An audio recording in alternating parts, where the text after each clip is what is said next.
Ce este un implant mamar? Un implant mamar este un dispozitiv medical utilizat pentru a mări dimensiunea sânilor. Din punct de vedere constructiv, este format dintr-un înveliș care îi dă rezistența și impermeabilitatea, iar la interior are gel siliconic coeziv. În istoria acestor dispozitive medicale, ele au fost umplute și cu ser fiziologic, cu hidrogel sau cu ulei siliconic. În ultimii ani, însă, preponderent conținutul este format din gel coeziv, care are proprietatea de a rămâne în interiorul implantului chiar dacă acesta se crapă.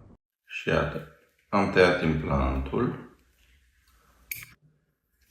pe o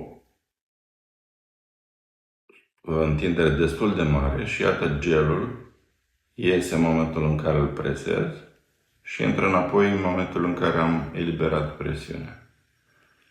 Acesta este un gel coeziv. Vedeți, este perfect transparent.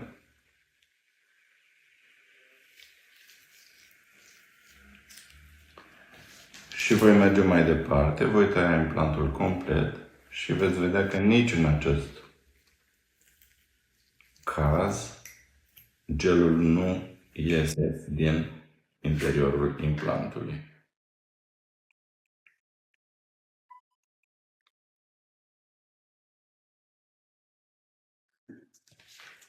Da, deci trebuie să strâng pentru ca gelul să iasă din implant, iar în momentul în care am eliberat presiunea, gelul se retrage la loc.